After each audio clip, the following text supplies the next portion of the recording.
আপনি কি বাত ব্যথায় কষ্ট পাচ্ছেন? তাহলে আজকের ভিডিওটি আপনার জন্য।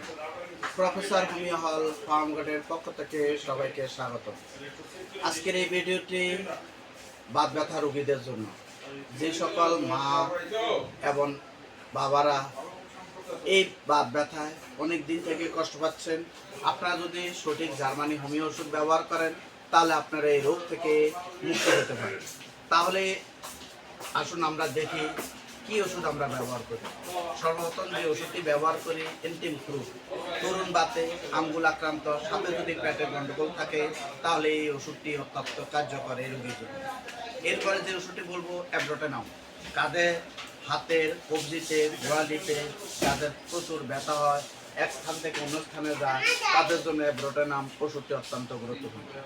এরপরে যে ওষুধটি বলবো অ্যামোনিমিউর, বাতে আক্রান্ত স্থান যদি টেনে ধরার মতো যন্ত্রণা থাকে তাহলে অ্যামোনিমিউর ওষুধটি অত্যন্ত গুরুত্বপূর্ণ। এরপরে সবচেয়ে গুরুত্বপূর্ণ ওষুধ যেটা বলবো ক্যালসিকাম, ব্যথা এক স্থান থেকে অন্য স্থানে যদি যায়, এক গাঁট থেকে অন্য গাঁটে ব্যথা যদি যায় তাহলে এই রোগীর জন্য ক্যালসিকাম ওষুধটি অত্যন্ত গুরুত্বপূর্ণ। এরপরে সবচেয়ে গুরুত্বপূর্ণ যে ওষুধটি বলবো অ্যাঙ্গাস্টুরা ভেরা, দুই হাঁটুর গাঁটের ভেতর মর্মর শব্দ করে, গাঁটের পেশি যদি শক্ত হয় তাহলে এই রোগীর জন্য অ্যাঙ্গাস্টুরা ভেরা ওষুধটি অত্যন্ত কার্যকর।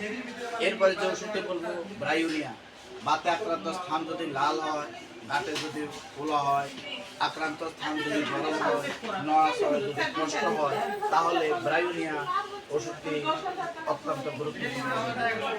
এরপরে যে ওষুধটি বলবো রেডিয়াম, দাঁড়ালে, সোজা হলে, বসলে, নড়াচড়ায় ব্যথার উপশম হলে তাহলে রেডিয়াম ওষুধটি অত্যন্ত গুরুত্বপূর্ণ এই রোগের জন্য।